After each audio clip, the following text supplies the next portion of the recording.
E aí, turma, seja muito bem-vindo aí você. Chegamos aqui no último momento aqui desse curso rápido aqui de felicidade prática sobre Aristóteles.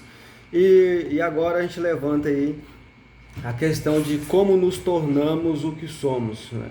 Em seu livro lá, Ética Nicômaco, o pensador Aristóteles, ele vai mostrar que os homens se tornam o que são pelo hábito.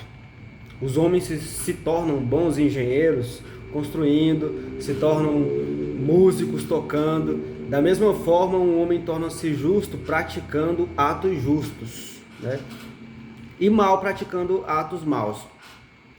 E aí a gente vê na nossa sociedade, no dia a dia aí, que também tem esse lado, né? Você se torna o que você é pelo meio dos hábitos. E a gente vê pessoas justas, a gente vê pessoas injustas, homens tomando decisões, ou seja, homens maus, né, que se tornam maus por ter esse hábito de ser injusto, e homens que se tornam bons por ter esse hábito aí de justiça, né, por ter essas virtudes ou terem esses vícios, né? Quando eu falo homem, eu falo aqui homens e mulheres, né? Se tornam músicos tocando. Da mesma forma, um homem torna-se justo praticando.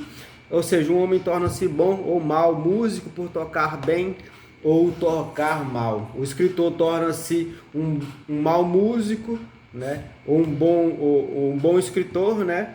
Ou um mau escritor, tendo o hábito aí de escrever, né? Ou de deixar o mesmo escrever, né? Isso aí, né? Ou seja, da mesma maneira o músico aí, né? Pela prática, né? Alô, Gustavo Lima, né? Gustavo Lima, que é um músico aí por excelência, né? Que a gente pode dar um exemplo. Dessa forma, para se tocar música ou escrever bem, é necessário aí a excelência, é necessário o engajamento, é necessário o hábito, a prática contínua de uma atividade ou de um comportamento aí que possibilita internalizar, né? Aquilo vai ficar dentro de você, né? Ou seja, aquele hábito. Somente aí a prática que vai te levar à excelência, né? Esse raciocínio serve para todas as atitudes humanas aí. Pelo hábito de sentir receio ou confiança, tornamo-nos covardes ou corajosos. Ou seja, o hábito aí é que tem esse princípio aí, né? Essa chave aí que gera essa transformação, né? Ou para o bem ou para o mal, ou para as virtudes ou para os vícios.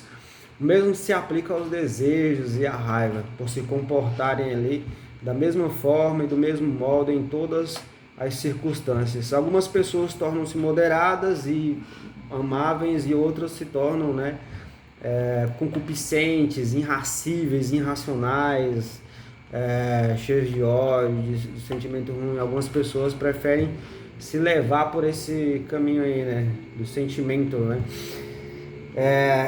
dos vícios, né, desse mau hábito aí de não saber amar, de não saber, né, de não, simplesmente às vezes de não querer mesmo, né. E por isso devemos fazer aí, no caso, uso da nossa razão, em nossas escolhas, em nossas atividades.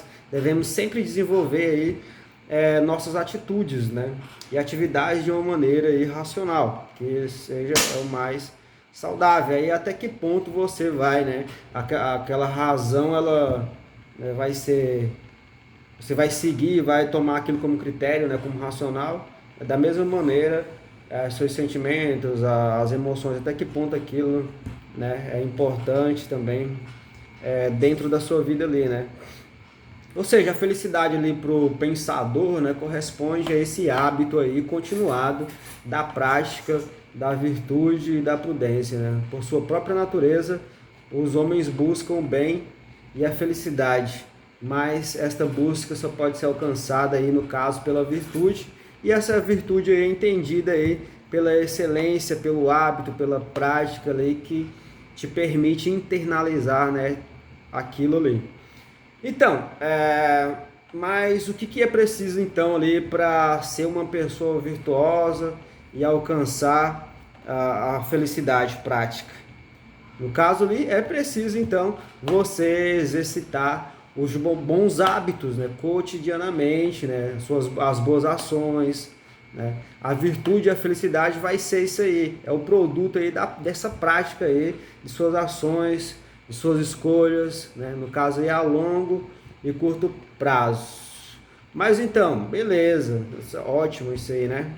Então, mas e aí, qual o parâmetro ali utilizado para definir se uma ação é ou não virtuosa, né? No caso aí, qual é o parâmetro? No caso, o parâmetro aí vai ser o quê? O meio termo entre as coisas. Vai ser aquele ajuste entre a deficiência moral, que não pode ter essa deficiência moral, né? Minimizar essa deficiência, que é a falta de caráter, ou o caráter demais, o excesso do caráter também. Não pode ter um excesso desse caráter, não pode ser demais, né? Não pode ser moralmente. Então você tem que ter a medida correta ali dentro do que está acontecendo, das circunstâncias ali, né? Porque você está no mundo ali, aqui em que as pessoas mentem, te enganam, agem imoralmente. Assim como eu falei, existem homens tomando muitas decisões aí também de maneira injusta, né? Sem, às vezes, e pior de tudo, que você nem está sabendo de nada, né? De muitas decisões estão sendo tomadas aí a respeito da sua própria vida, você não está sabendo de nada, né? Mas é isso, né? A gente trabalha, fica ocupado com tanta coisa, às vezes não dá tempo não tem como ver tudo, né? Você quer descansar também, né? Você. O que mais? Somente através aí do nosso caráter é que atingimos aí a excelência, a boa conduta, né? A força do espírito, né? Às vezes, porque, e aí, né? Como é que o caráter vai ajudar isso aí? Mas se você estiver convivendo com uma pessoa sem caráter, que não tem o mesmo objetivo com você, você não vai conseguir atingir aquilo ali, né? Você só vai atrasar a sua vida, você não vai conseguir ter força, né? Porque a boa conduta, né? É daí que vai vir toda a sua força de espírito, da boa conduta. Então, num ambiente que não tem boa conduta, que não agem de boa conduta com você também ali, ele vai quebrar o seu espírito, a sua força de vontade. E essa força de vontade tem que ser guiada pela razão que leva à excelência, né? Tem que ver esses fatores aí também, o fator, ou seja, a saúde mental, a saúde física e psicológica tá preparada para ir em busca, para agir em busca disso aí, desses objetivos aí. Ou seja, tem que verificar isso aí, ter a medida certa para isso aí, né? Que também é um fator muito importante, decisivo nesse sentido, né? A educação aí que vai ocupar-se primeiro com a formação aí de bons hábitos.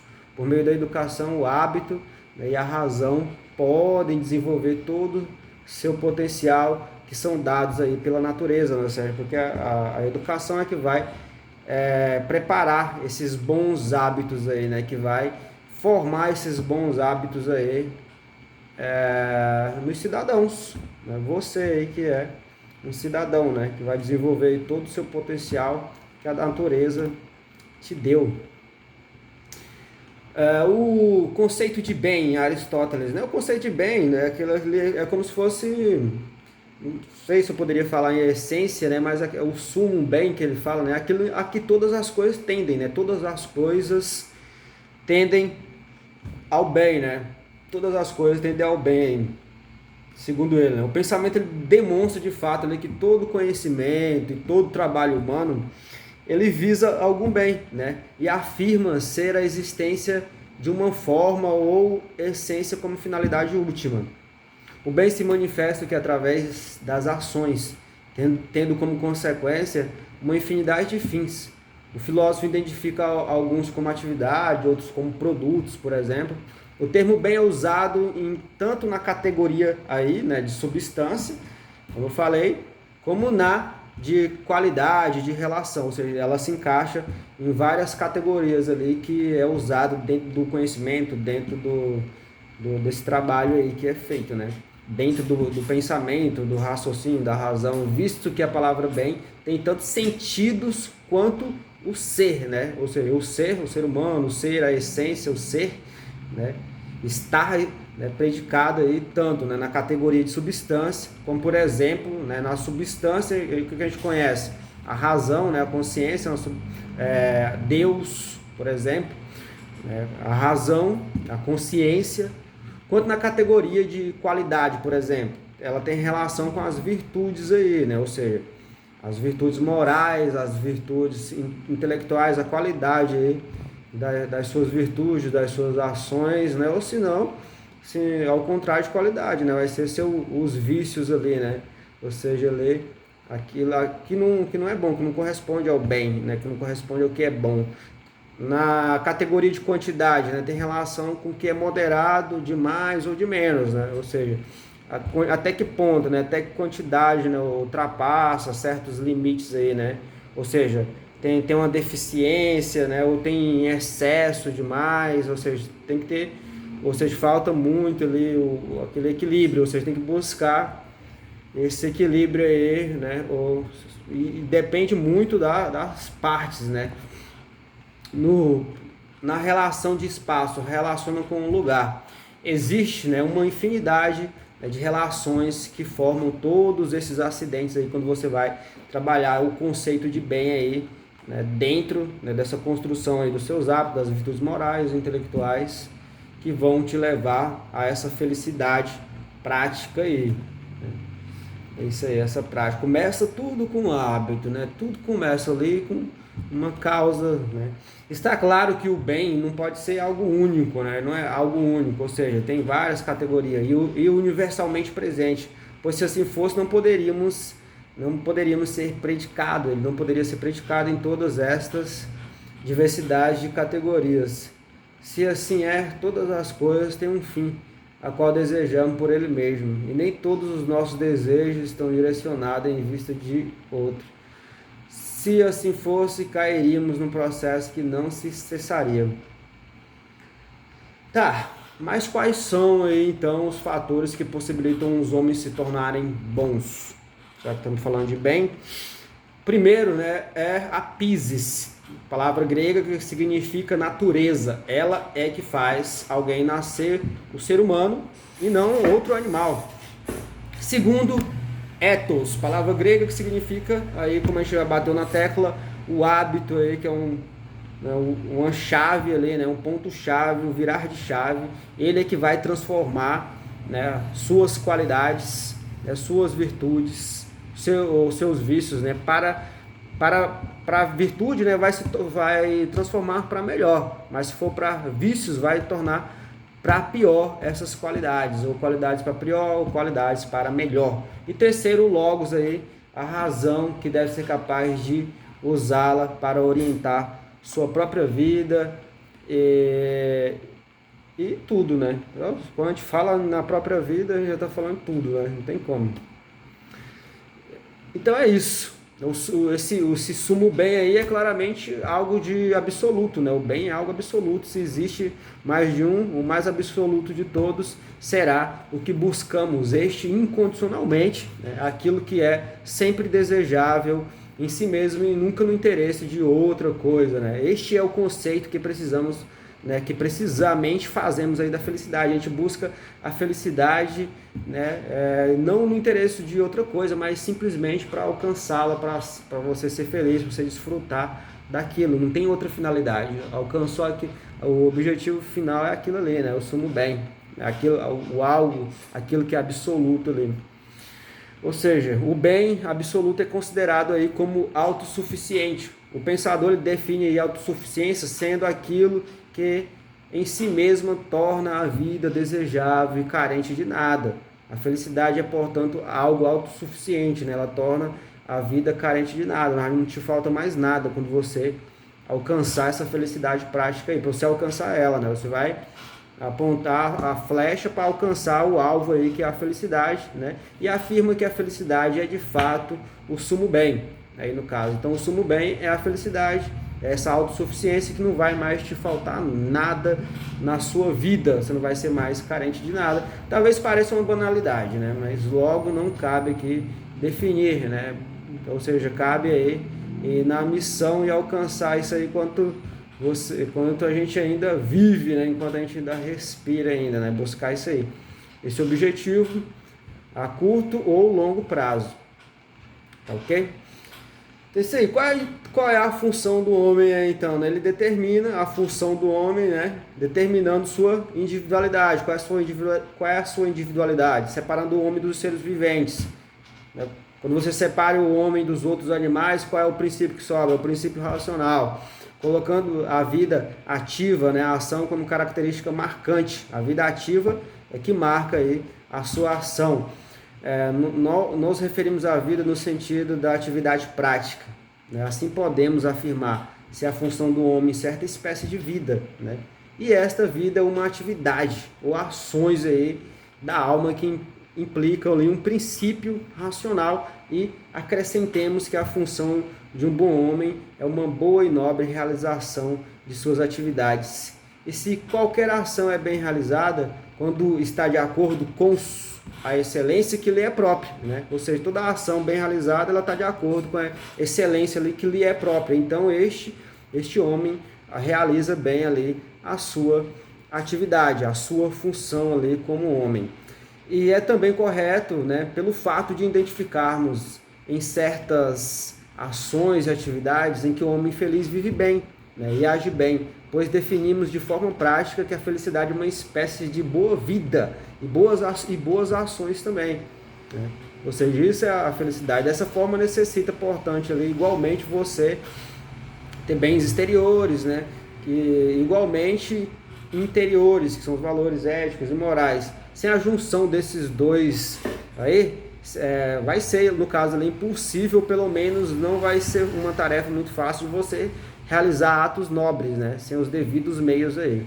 Como dissemos, o homem feliz parece necessitar também dessa espécie aí de prosperidade, né? E por essa razão, alguns identificam a prosperidade como com a felicidade, com a boa fortuna, embora outros identificam ali, né, essa prosperidade, que é a felicidade, como uma virtude ou como uma boa fortuna. Você pode ser feliz, no caso, com muita riqueza, né, ou por meio aí das virtudes aí, que você vai alcançar também essa mesma felicidade por meio, no caso, da virtude, das suas ações aí, né, do seu caráter, do seu conhecimento, tá?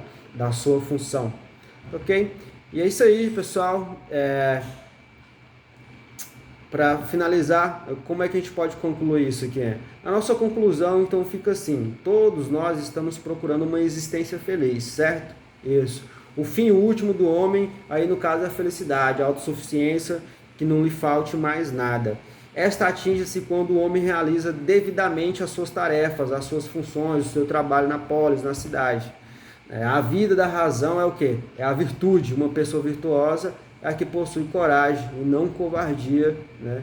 Ou seja, a audácia, a competência, a eficiência, a qualidade mental, né? A razão e a nobreza moral, ou seja, o verdadeiro homem virtuoso é o que dedica largo espaço aí a esses conceitos, né? Essas palavras aí, tá? A construção disso, a construção da sua competência, da sua eficiência, né?